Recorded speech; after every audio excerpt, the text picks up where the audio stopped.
आवाज कितना आवाज उठा देखो, धुळत धूळ उडते, फक्त धुळत धूळ. रूम मध्येच बसलेला बरं आहे. भावांनो, हा व्हिडिओ आहे दुबईचा आणि मी दुबईला 9 वर्षापासून काम करतोय आणि दुबई बद्दलची तुम्हाला मी चांगली माहिती देत असतोय. तर हा जो व्हिडिओ आहे ना, तो मी माझ्या रूम मध्ये बसून बनवत आहे, कारण की बाहेर ना खूप हवा सुटली आहे आणि खूप माती वगैरे उडतीये, त्याच्यामुळेच मी रूम मध्ये बसून हा व्हिडिओ बनवतोय. आता दुबईला जर कामाला यायचं असेल तर मग आता योग्य आहे का, तर ह्या व्हिडिओमध्ये तुम्हाला मी पूर्ण माहिती सांगतो. तुम्हाला काय करायचं आहे, व्हिडिओला लाईक करायचं आहे, चॅनलला सबस्क्राईब करायचं आहे. जर तुम्हाला इंस्टाग्राम फेसबुकला जर फॉलो केलं नसेल तर तुम्हाला फॉलो करायचं आहे. फॉलो आणि सबस्क्राईब केल्या पैसे मिळत नाही. आता ह्यावेळी दुबईला कामाला आलं पाहिजे की नाही आलं पाहिजे, ह्या व्हिडिओमध्ये तुम्हाला मी पूर्ण सांगतो. बघा, मी आहे दुबईमध्ये, मी दुबईला 9 वर्षापासून काम करतोय. प्रत्येक व्हिडिओमध्ये मी तुम्हाला सांगितलेलं आहे की तुम्ही दुबईला कामाला या, ह्या कामात या, ह्या कामात एवढी पगार मिळते. भरपूर व्हिडिओमध्ये मी तुम्हाला सांगितलेलं आहे. तर किंवा ड्रायव्हर असू द्या, प्लंबर असू द्या, इलेक्ट्रिशियन असू द्या, एसी टेक्निशियन असू द्या, या क्लिनर असू द्या, या ऑफिस बॉय असू द्या, हॉटेलमध्ये कामगार असू द्या, कंस्ट्रक्शन लाईन हेल्पर असू द्या, असिस्टंट असू द्या, तर ह्या कामासाठी दुबईला आता यायला योग्य आहे का. मी तुम्हाला भरपूर व्हिडिओमध्ये सांगितलेलं आहे की तुम्ही दुबईला कामाला या, या कामात एवढी पगार मिळते, ह्या कामात एवढी पगार, ह्या कामात एवढी पगार मिळते. मी प्रत्येक व्हिडिओमध्ये मी तुम्हाला हेच सांगत आलेलो आहे. परंतु आता जर तुम्ही कुठलेही टेक्निशियन असाल, कुठल्याही कामात जर येत असेल, तर 1500 पासूनच जर पगार जर असली, 1500 दिरहम प्लस जर पगार असली तरच तुम्ही दुबईला कामाला या, नाहीतर दुबईला कामाला येऊ नका. आता तुम्ही म्हणसान दुबई राजा, तू एवढ्या व्हिडिओमध्ये सांगितलंस की दुबईला ह्या कामात या, नंतर प्रगती होती. हो होती, प्रगती होती, प्रगती होती, सगळे काही खरे व्हिडिओ आहेत आपले. परंतु मी कमी पगारीमध्ये कामाला आता सध्या येऊ नका. का येऊ नका, कारण की दुबईला आता सध्या झालेली आहे महागाई. उगा रडत बसू नका की भारतामध्ये महागाई वाढली, या सरकारामध्येच वाढली, असं नाही. इथे पण महागाई वाढली.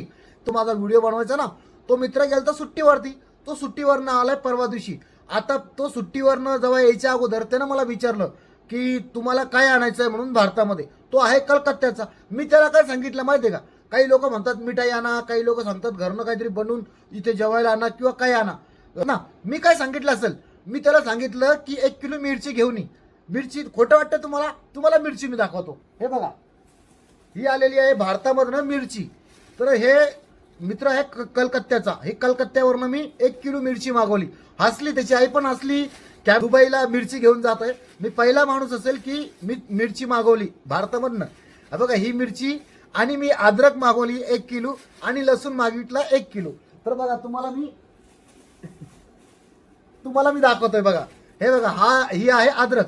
तर ही अद्रक आहे ना भारतामधनं मागवली मी कलकत्त्यावरनं. हे बघा, ही अद्रक भारताची अद्रक आहे आणि लसूण पण मी तिकडनंच मागवला. का मागवला माहिती आहे का, कारण की महागाई. आता एवढी मिरची जवळपास जर तुम्हाला भारतीय रुपयामध्ये सांगायचं झालं ना, 1 किलो मिरची कितीला आहे दुबईला, तर तुम्हाला मी सांगतो, थांबा. 650 रुपयाची 1 किलो मिरची ह्या दुबईमध्ये आहे. किती? 650 ते 700 रुपयापर्यंत 1 किलो मिरची मिळते. मी टमाटे पण मागवले असते, परंतु ते आणणं शक्य नव्हते, फुटले वगैरे असते लगेजमध्ये, त्याच्यामुळे टमाट्याने मागवले मी. त्याच्यानंतर ही अद्रक आहे ना, ही आता 17 ते 20 दिरहम आहे पर केजी. तर हे झालं उदाहरण. म्हणजे की आता मी तुम्हाला सगळंच नाही सांगू शकत की काय काय महागाई वाढली. इथे भाजीपाला महाग झालाय, इथे भरपूर काही वस्तू महाग झालेली आहे खाण्यापिण्याची. तर कमी पगारामध्ये आलात तर तुम्हाला इथे परवडणार नाही. कारण की मी तुम्हाला अगोदर व्हिडिओमध्ये सांगायचो की इथे जर तुम्ही मेसमध्ये जर जेवलं, 2 माणसं किंवा 3 जण मिळून हातानं जर बनवलं जेवण आणि मेसमध्ये जर तुम्ही जेवलात, तर तुम्हाला महिन्याला 200 ते 250 धरम तुम्हाला तुमचा खर्च होणार. महिन्याचा 200 ते 250 पर्यंत खर्च होणार. बाकी पर्सनल तुमचा खर्च. आता बघा, इकडे वाढलेली महागाई. आता काही ह्या 200 आणि 250 मध्ये आता काही जेवण होणार नाहीये. आता म्हणजे इकडे डबलच होणार, आता डबल होणार.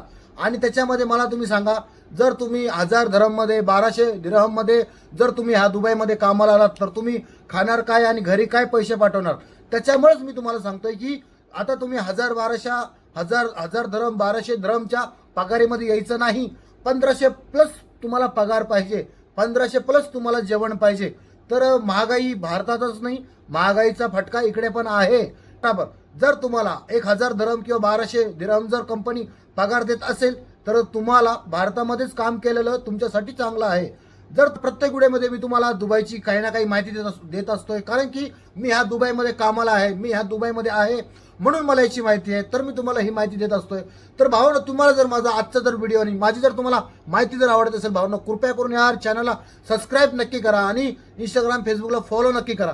सबस्क्राईब आणि फॉलो केल्या पैसे मिळत नाही, भरपूर व्हिडिओमध्ये मी तुम्हाला सांगितलेलं आहे. तर भावांनो, कृपया करून या चॅनलला सबस्क्राईब नक्की करा आणि तुमचं काय मत आहे ते कमेंटमध्ये मला नक्कीच कळवा. बाकी परत भेटू नवीन व्हिडिओमध्ये. तोपर्यंत जय हिंद, जय महाराष्ट्र, हर हर महादेव, जय शिवराय, जय शंभूराजे, जय भीम.